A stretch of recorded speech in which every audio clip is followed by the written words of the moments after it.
안녕하십니까? 네, 한 주 잘 보내셨습니까? 네. 안식일이 지난 지가 얼마 안 된 것 같은데 금방금방 예배 때가 돌아옵니다. 그만큼 우리의 삶이 바쁘게 돌아가고요. 또 우리가 하는 여러 가지 일들이 하나님 계획 안에서 하나하나 빠르게 이루어져 가고 있음을 의미하는 것 같습니다. 우리 동백 지역과 이쪽 기흥구 지역에 또 전도지를 전하기 위해서 오신 우리 찌푸리기 전도단 우리 장로님들 집사님들 환영하고요. 또 한 주간 또 고생해 주셔서 감사합니다. 하루는요 아들 병아리하고 이 아빠 병아리하고 대화를 하게 되었습니다. 아들 병아리와 아빠 닭이죠. 아들 병아리가 물어봅니다. 아빠, 우리는 왜 벼슬이 있어요? 그랬더니 아빠 닭이 이야기합니다. 그건 적들에게 우리의 위험을 가시하기 위해서지. 또 병아리가 물어봅니다.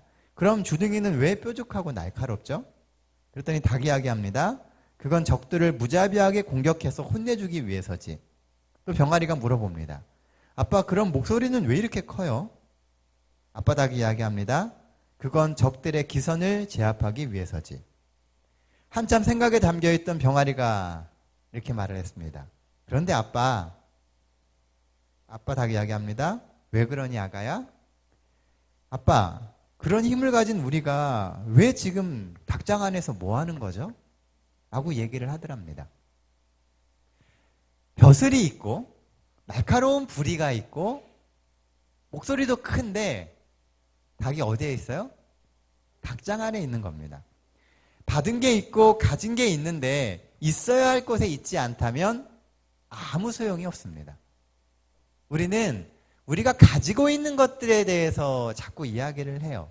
그런데 가지고 있는 것보다 더 중요한 것은 그것을 쓰기 위한 그곳에 있어야 되는 것입니다. 오늘 함께 나눌 말씀은요, 충성에 관한 이야기입니다. 하나님이 있으라고 하는 자리에 있으므로 하나님께서 주신 능력과 삶의 달란트를 활용하는 우리 성도 되시기를 간절히 바랍니다. 함께 성경 말씀 마태복음 25장 23절로 29절에 있는 말씀 찾겠습니다. 신약성경 마태복음 25장입니다.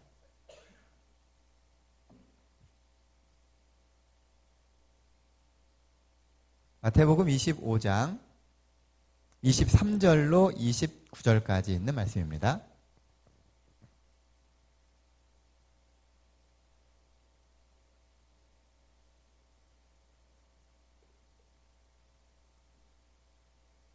자, 우리 한 절씩 번갈아 가면서 읽죠.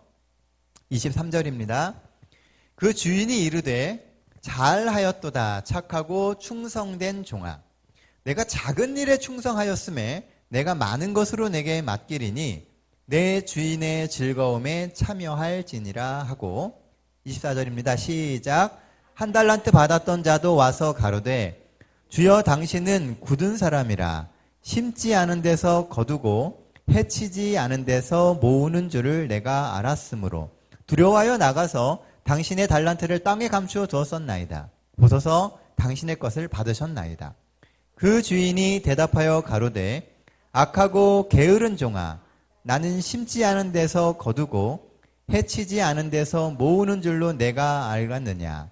그러면 내가 마땅히 내 돈을 취리하는 자들에게 두었다가 나로 돌아와서 내 본전과 별일을 받게 할 것이니라 하고, 그에게 또 한 달란트를 빼앗아 10달란트 가진 자에게 주어라. 무릇 있는 자는 받아 풍족하게 되고 없는 자는 그 있는 것까지 빼앗기리라. 자, 오늘 본문의 이야기는요, 우리가 잘 아는 이 달란트의 비유에 대한 이야기입니다. 우리는 본문의 이야기를 가지고 참 많은 시간 여러 번 이야기를 했습니다. 하나님은 우리에게 달란트를 주시는 분이에요. 그렇죠? 오늘은 이 달란트 비유에 나와 있는 이 종들과 주인과의 관계를 충성이라고 하는 시각에서 좀 바라보려고 합니다. 본문에서 이야기하는 첫 번째 이야기는요, 주인이 원하는 것은 이윤이 아니라 충성이라는 것입니다. 23절 말씀입니다. 그 주인이 이르되 잘하였도다 착하고 충성된 종아, 내가 적은 일에 충성하였음에 내가 많은 것을 내게 맡기리니 내 주인의 즐거움에 참여할지니라 하고. 이것은 우리가 잘 아는 달란트 비유인데요. 여기 보면 오랜만에 돌아온 주인은 종들을 보면서 매우 기뻐합니다. 왜요? 종들이 가지고 있는 달란트를 가지고 장사를 해서 달란트를 벌었기 때문인가요? 아닙니다. 우리가 본문을 잘 보면 이 주인이 종들을 기뻐하는데 그 이유가 우리가 생각하는 것과 좀 다르다는 것입니다. 주인은 오랜만에 돌아와서요, 가면서 맡겨놓았던 달란트를 가지고 그들의 삶을 셈을 합니다.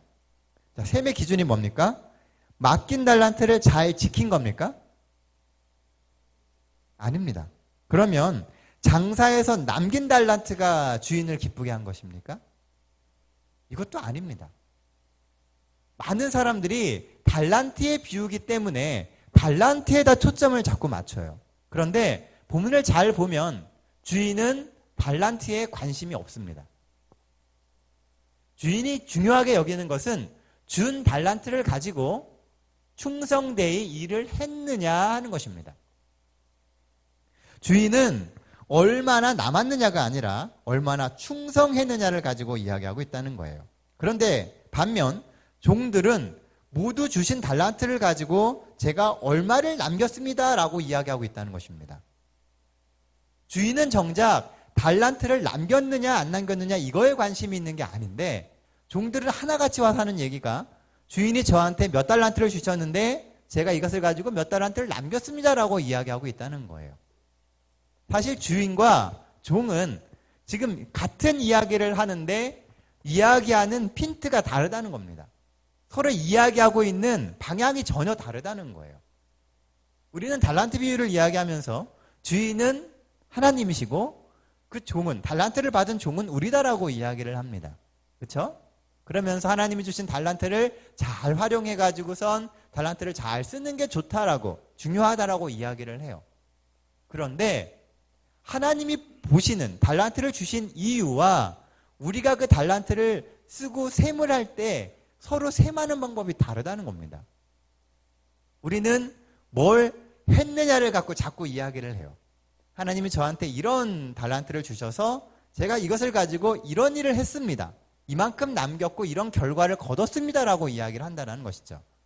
그런데 하나님은요, 우리가 거둔 그 결과보다 더 강조하시는 게 뭐냐 하면 우리가 주신 그 상황과 그 달란트에 충성했느냐는 것입니다.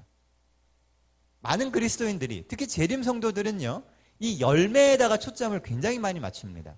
특히 완전주의를 표방하는 사람들은요, 내가 얼마나 완전해졌느냐, 생애 삶에서 얼마나 완전한 열매를 맺느냐에 강조를 합니다. 그런데 성경에서 강조하는 것은요, 우리가 완전해지는 것이 아닙니다. 재림 성도들이 가장 맹점으로 가지고 있는 것 중에 하나는요, 기별입니다. 우리가 가지고 있는 가장 강한 힘이 기별인데, 재림 성도를 가장 눈멀게 하고 귀막히게 하는 것이 뭐냐 하면 기별이라는 거예요. 그 기별을 내가 하나님께 충성하기 위한 도구로 쓰는 게 아니고요, 내가 어떤 업적을 이루었다고 이야기하는 도구로 쓴다는 겁니다. 그래서 재림 성도가 자칫 잘못하면은요, 하나님 입장에서는 하나님의 영향력과 하나님의 말씀을 가장 많이 가로막는 존재가 될 수 있다는 겁니다. 하나님과 가장 친밀하고 하나님께 가장 많은 이야기를 들었는데 가장 하나님의 뜻에서 어긋날 수도 있다는 거예요. 성경에 보면요, 반복적으로 나오고 있는 이야기가 뭐냐 하면 행위가 아닌 믿음으로 구원을 얻어야 된다라고 이야기를 합니다. 우리도 그렇게 이야기하죠. 구원은 믿음으로 얻는 거라고 이야기를 해요. 그런데 우리는 그 믿음의 표현을 오직 행위로만 생각한다는 것입니다. 오늘 본문에 나오는 이 종들도요, 달란트라고 하는 거기에 강조를 하고 있는 겁니다. 그래서 이 게으른 종은 어떻게 해요? 그 달란트를 지키는 데 목적을 두었습니다. 내가 하나님이 주신 이것을 잃지 않고 잘 보존만 해도 하나님이 나를 충성되다고 이야기해 주실 거야 라고 생각한다는 것이죠. 그런데 돌아온 주인은 그 종을 어리석다라고 이야기를 합니다. 주인과 종은 다른 것을 이야기하고 있다는 것이죠. 주인에게 있어서 달란트는요, 충성의 시금석입니다. 달란트를 줄 이유는 이 종이 내 명령에 충성하느냐 하지 않느냐를 보고 싶어 했다라는 거예요. 애초부터 주인은 달란트에는 관심이 없습니다. 달란트를 많이 벌어오느냐, 이것은 별로 관심사항이 아니에요. 주인의 관심은 오로지 종들의 충성입니다. 얼마나 믿고 맡길 수 있는 종인가 하는 것이 주인의 관점이라는 것이죠. 이것은 주인이 하는 말인 27절의 말씀을 보면 조금 더 명확하게 나옵니다. 27절 말씀입니다. 그러면 내가 마땅히 내 돈을 취리하는 자에게 맡겼다가 내가 돌아와서 내 원금과 이자를 받게 할 것이 아니니라라고 얘기합니다. 만약에 네가 생각한 대로 주인이 그런 존재라면 너는 그 돈을 갖고 어디다 맡겨야 된다고요? 이자를 벌어줄 수 있는 그 사람에게 맡겨서 원금도 지키고 이자도 받아오는 게 네가 생각할 때 가장 최선의 일이라는 것입니다. 종은 자신이 할 수 있는 최선의 일은 땅에다 묻는 거라고 생각했는데 그것보다 더 나은 최선도 있었다는 거예요. 그런데도 주인은 그렇게 하지 않았다는 것이죠. 만약에 주인이 그 달란트를 불리는 데 관심이 있었다면요, 그 달란트를 불릴 수 있는 은행이나 돈을 가지고 이렇게 이자를 주고 돈놀이를 할 수 있는 사람에게 맡겼을 거라는 것이죠. 근데 주인은 그렇게 하지 않았습니다. 단지 주인은 종들이 그 달란트를 가지고 활용해서 그들에게 있는 재능을 쓰기를 원했다는 거예요. 달란트의 비유에 보면은 달란트를 주는 이 기준이 있습니다. 그게 뭐냐면 바로 재능입니다. 그들에게 있는 재능에 따라서 달란트를 줬다라고 돼 있어요. 본문에 보면. 주인은 그 사람이 어떤 재능이 있느냐에 따라서 거기에 맞게 달란트를 줬다는 겁니다. 그래서 5달란트가 되기도 하고 3달란트가 되기도 하는 거예요. 그 달란트는 양이 아니라 몇 가지를 가졌느냐 그런 양이 아니고요. 그 사람에게 맞는 것을 주셨다는 겁니다. 그것을 가지고 충성되게 활용하면 그 종은 착하고 선한 종이고요. 충성하지 않고 자기 뜻대로 생각대로 하면은 게으르고 악한 종이 되는 것이라는 겁니다. 주인은 이 믿을 만한 종을 찾기를 원했습니다. 왜냐하면 그래야만 다음에 또 여행을 떠날 때 믿고 더 많은 것을 맡길 수 있기 때문에 그래요. 작은 것을 우리에게 맡기는 것은요, 더 큰 것을 맡기기 위한 하나님의 시험입니다. 오늘 우리에게 하나님께서 어떠한 일을 맡기신다라고 하는 것은 하나님이 우리에게 더 큰 일을 맡기시기 위해서 오늘 우리에게 그 일을 해보도록 연습하도록 하시고 있다는 거예요. 우리는 이 비유를 다루면서요, 주인은 하나님이고 우리는 종이라고 말합니다. 하나님은 우리에게 달란트를 주시며 그것을 어떻게 쓰는지 사용하는지 시험하신다라고 말을 합니다. 그런데 조금 더 생각해 보면은요, 하나님은 달란트를 사용하는 것을 시험하시는 게 아니라 주인이 있건 없건 그 종이 성실한가를 시험하고 계신다는 거예요. 달란트를 활용하느냐 안 하느냐 이게 아니에요.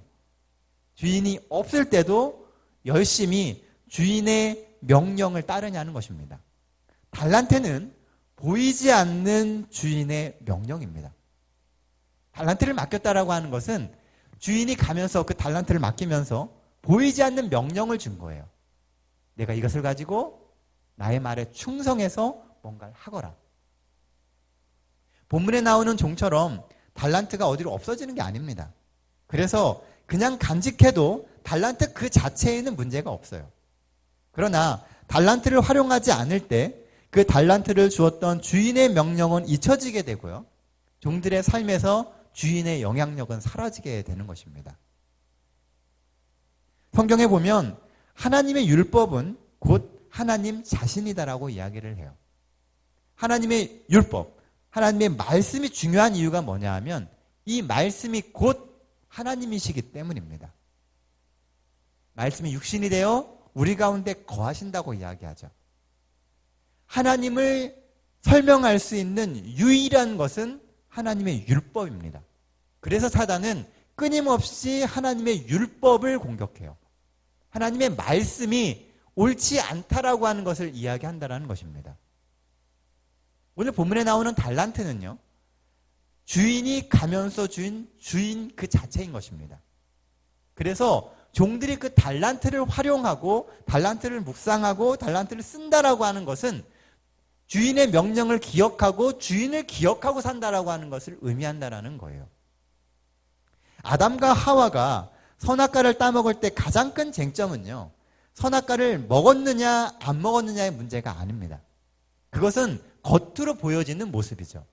그 문제의 핵심은 아담과 하와가 하나님을 인정하느냐 하지 않느냐의 문제예요.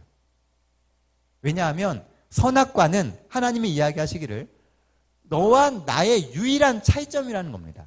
동산에 있는 모든 실과는 너에게 다 허락되었지만 오직 하나, 선악을 알게 하는 그 나무의 과실만은 먹지 말라고 하셨습니다. 그게 하나님과 아담과 하와의 경계선이죠. 그래서 선악과를 지킬 때 아담과 하와는 하나님을 창조주로 인정하는 것이고요. 그 선악과를 먹는 순간 아담과 하와는 뭐가 되려고 한 거예요? 하나님과 같이 되려고 한 것입니다. 사단이 이 아담과 하와에게 한 이야기가 그거잖아요. 너희가 이것을 먹으면 하나님과 같이 된다는 겁니다. 선악과는 순종의 시금석입니다. 마찬가지로 이 달란트는 종들에게 있어서 순종의 시금석인 겁니다. 그것을 범하면, 그것을 활용하지 않으면 결국 주인을 인정하지 않는 것이 되는 것입니다. 충성은 우리가 하나님을 인정하느냐 하지 않느냐의 문제입니다. 얼마나 열심히 일을 하느냐 이 문제가 아니고요. 내가 하나님을 인정하느냐 하지 않느냐의 문제라는 거예요. 그래서 충성을 다하고 순종하다 실패하는 것은요, 아무런 문제가 되지 않습니다. 하나님의 말씀을 믿고 말씀대로 실천하고 나가서 뭘 하다가 실패하고 넘어져도요, 그것은 아무 문제가 되지 않는다는 겁니다. 하나님은 우리가 실패하고 성공하고 이거에 별로 관심이 없으십니다. 우리는 어떤 일을 우리가 성공하고 실패하는 게 우리의 구원에 굉장히 영향을 끼칠 거라고 생각합니다. 성경을 읽다 보면은요, 우리가 뭔가를 하는 게 우리의 구원에 전혀 영향을 끼치지 않습니다. 구원은 오로지 하나님과 우리 사이의 관계에 있을 뿐이지 우리가 뭔가를 이루는 것에 있지 않다는 것이죠. 마찬가지로 주인과 종의 관계는요, 달란트를 많이 벌어오는 데 있지 않습니다. 주인과 종 사이의 관계인 것이죠. 그래서 주인의 명령대로 하다가 실패하는 것은 주인에게 아무런 문제가 되지 않습니다. 도리어 착하고 충성된 종이 되는 것이죠. 실물교훈 98페이지에 보면요, 이런 말씀이 있습니다. 모든 의의 진수는 구주에 대한 충성이다라고 되어 있습니다. 우리의 의의, 이 세상에 있는 모든 의의 진수, 그 핵심은 뭐냐 하면 우리의 충성이라는 거예요. 우리의 업적이 아니고 우리의 충성이라는 것입니다. 이룬 업적이 아니라 충성이 의의 핵심입니다. 곧 충성하는 사람이 곧 의인이라는 이야기인 것이죠. 그러니 이루려고 하는, 일을 이루는 것보다 충성함에 더 많은 관심을 갖게 되시기를 바랍니다. 내가 오늘 얼마나 큰 일을 이루었느냐를 가지고 셈을하지 마시고요. 내가 오늘 하나님 앞에 충성했느냐를 가지고 하루의 셈을 해보게 되시길 바랍니다. 이 사도 바울의 부르심도요, 결국은 그가 열심을 다해서 충성했기 때문에 가능했던 것입니다. 원래 사도 바울이 사울일 때는요, 그리스도인들을 엄청나게 핍박했죠. 그런데 다른 사람과는 다르게 예수님이 직접 그 사울을 찾아가십니다. 저는 이 부분을 가지고선 생각을 꽤 많이 했어요. 왜 하나님은 특정한 사람을 선택하셨냐는 것이죠. 우리가 하나님은 공평하시다고 이야기하잖아요. 그런데 사울은 찾아오셨는데 왜 그 하나님이 이 세상에 있는 어떤 사람들은 찾아가서 사울처럼 그렇게 막 만나시고 목소리를 들려주시고 하지 않느냐는 것이죠. 근데 생각하고 묵상하는 가운데 내린 결론이 뭐였냐면요, 사울에게는 열심이 있었다는 겁니다. 충성. 그가 방향은 잘못 잡았지만 그의 그 삶의 목적은 오로지 하나님께 충성인 겁니다. 그리스도인을 핍박하는 것이 하나님께 충성하는 일이었기 때문에 사울은 그렇게 사는 거예요. 그러니까 때가 되니까 하나님이 직접 그 사울을 찾아오십니다. 그리고 그 방향을 바로잡아 주시는 거예요. 오늘날 우리가 전도지를 막 나눠주죠. 아마 전도지를 나눠주다 보면은 굉장히 반대를 하고 나무라고 막 하는 사람들이 있습니다. 또 우리가 복음을 전할 때 핍박하는 사람들이 있어요. 그런데 그들이 우리를 핍박한다고 그들이 무조건 악이느냐, 악인인 것이냐? 그렇지 않다는 것입니다. 때때로는 그들이 정말 하나님께 열심을 가지고 핍박할 수 있다는 거예요. 모르기 때문에요. 우리가 알기 때문에 복음을 전하는 것처럼 누군가는 모르기 때문에 그 일을 못한다는 것입니다. 그러니까 그들이 가지고 있는 행위를 가지고 악인이냐 의인이냐 이야기하지 말고 그들에게 충성이 있는지 없는지를 갖고 보시라는 거예요. 혹 주변에 복음을 받아들이지 못하고 우리와 다른 길을 간다 할지라도 충성을 다해서 하나님 앞에 살아가는 사람이 있다면 끝까지 포기하지 마시기 바랍니다. 그 사람은 언젠가 하나님이 쓰실 거예요. 지금이 아니더라도 언젠가 하나님이 그 사람을 불러서 하나님의 일을 하신다는 것이죠. 가장 그리스도인의 큰 핍박자였던 사도 사울이요. 나중에 신약시대에 가장 큰 일을 하는 사도 바울이 됩니다. 뭐 했기 때문에요? 충성했기 때문에요.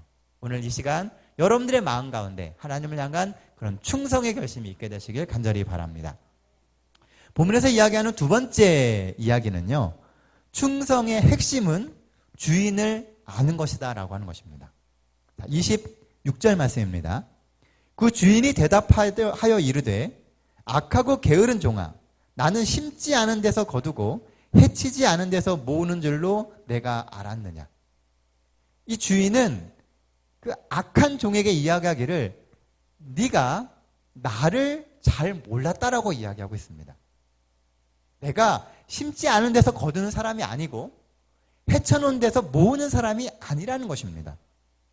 충성의 핵심은 주인을 아는 거예요.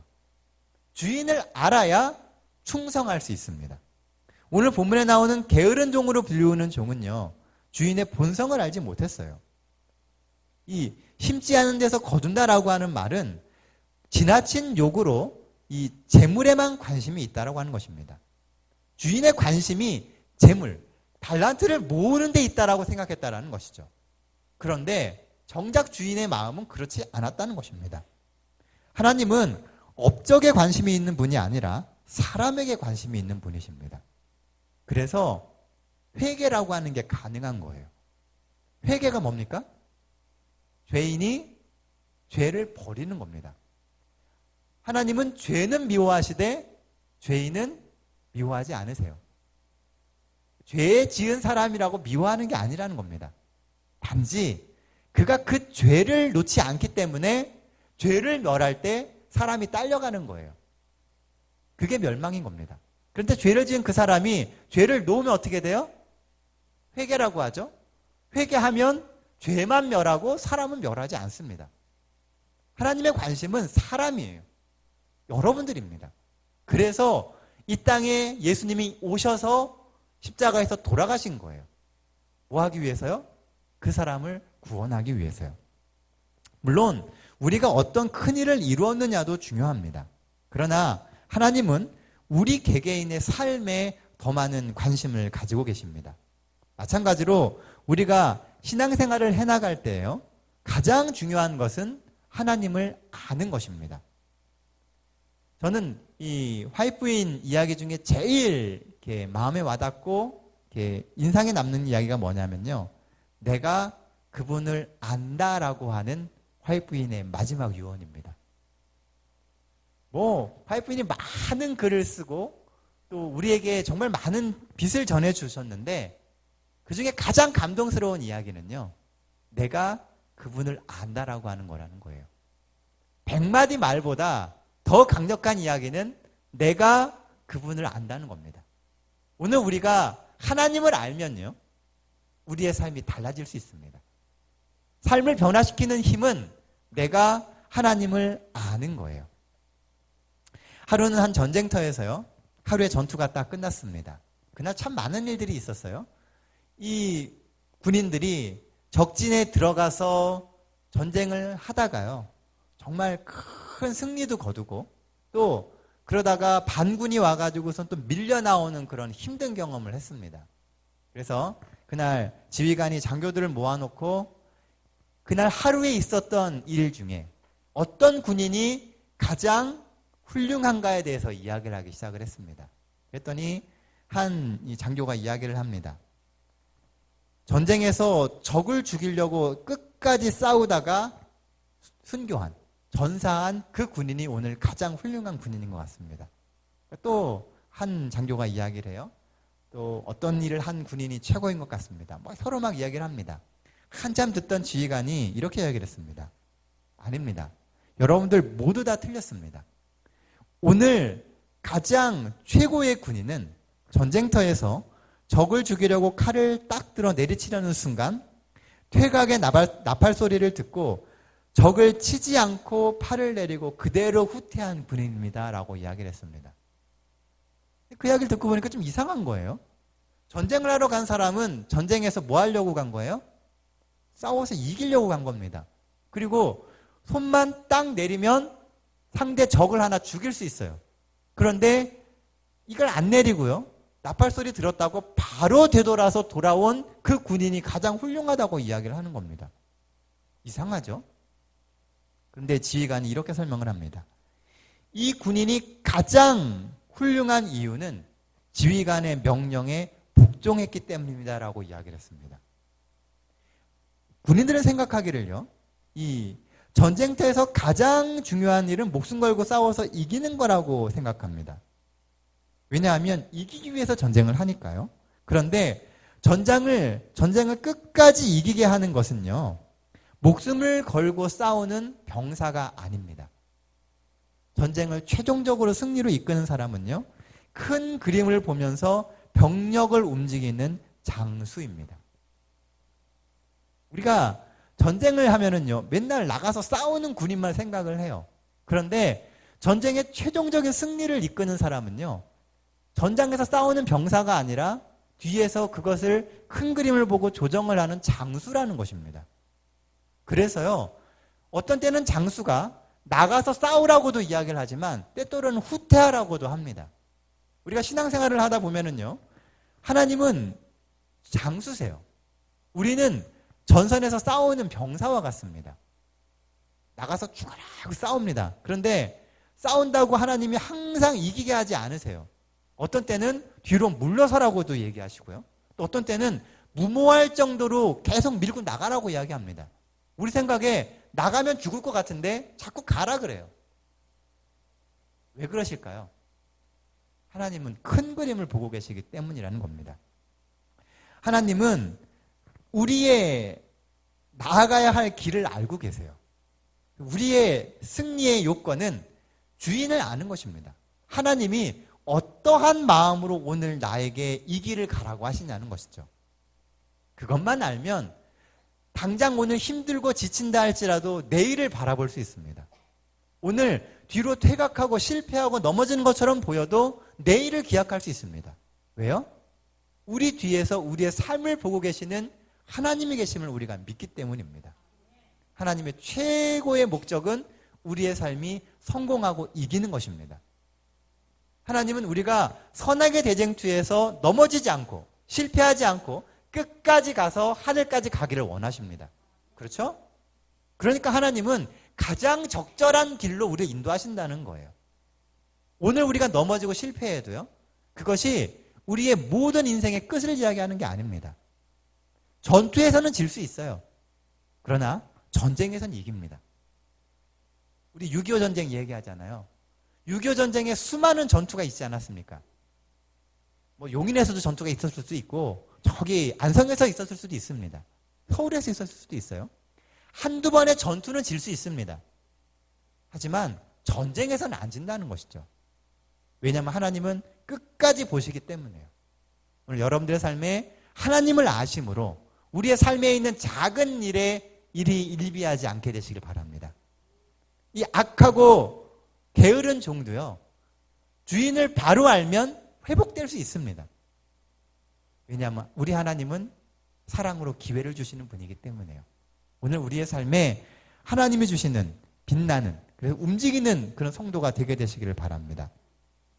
이 행동하는 사람의 노력에는요, 하나님의 특별한 축복이 따릅니다.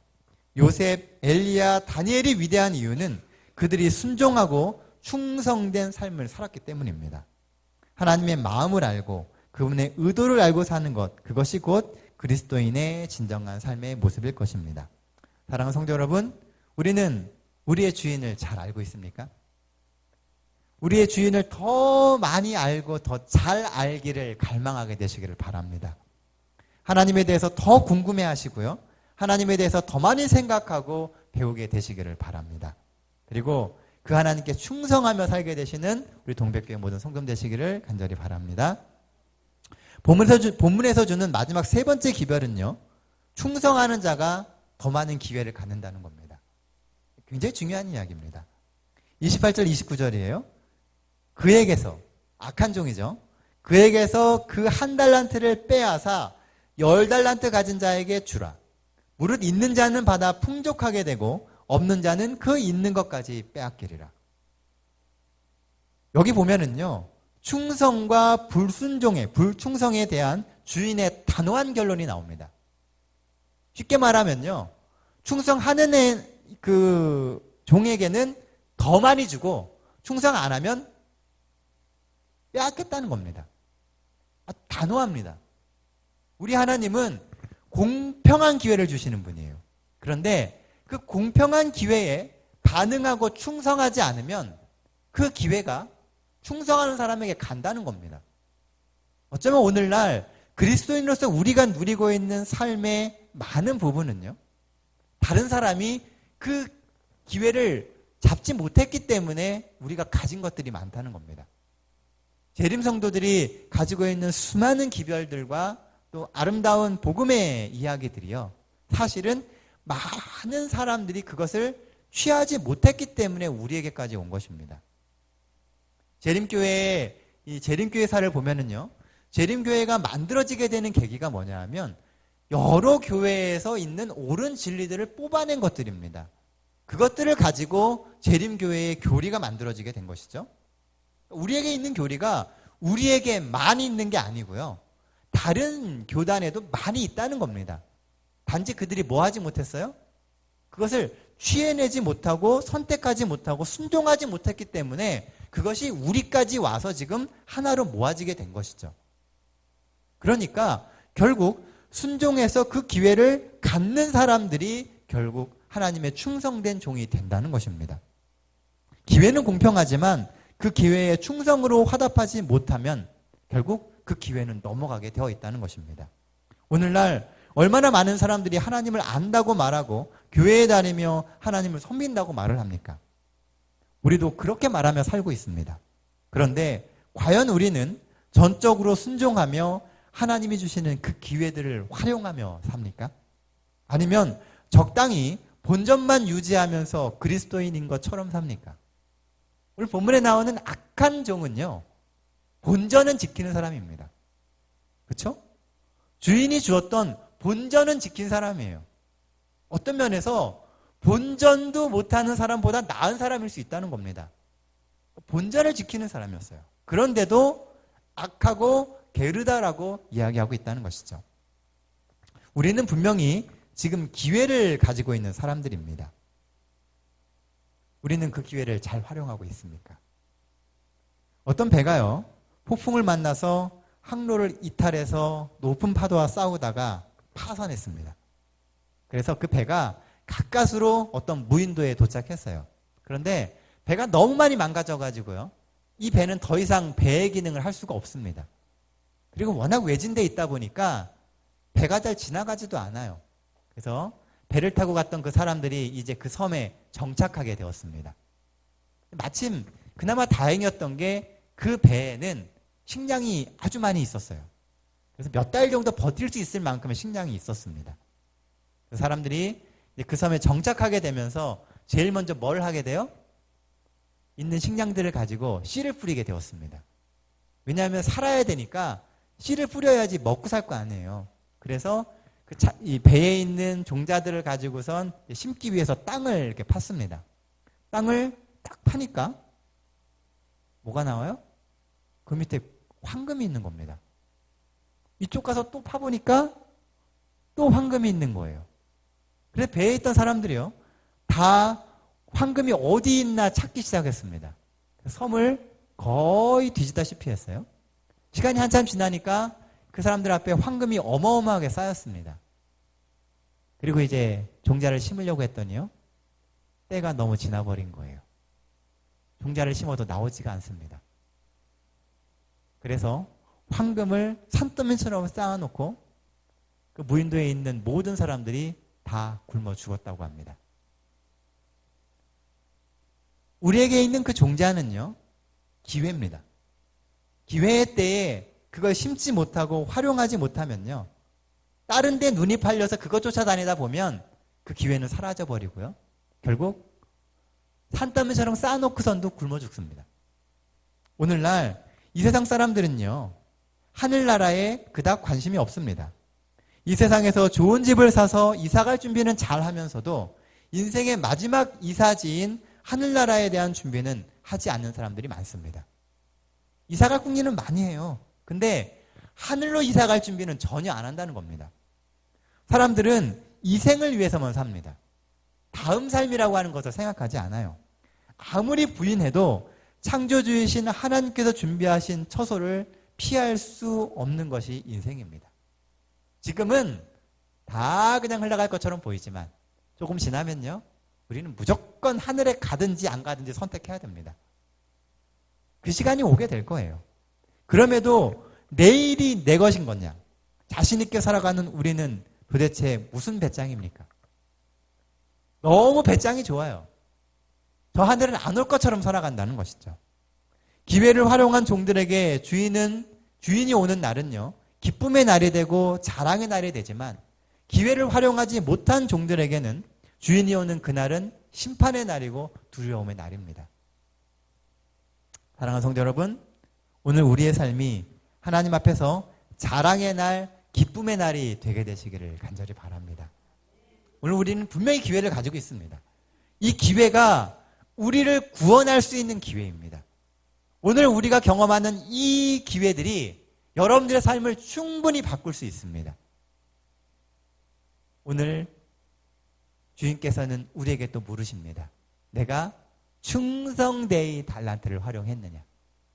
하나님이 여러분들에게 주신 그 기회들을 활용했느냐고 물어보실 것입니다.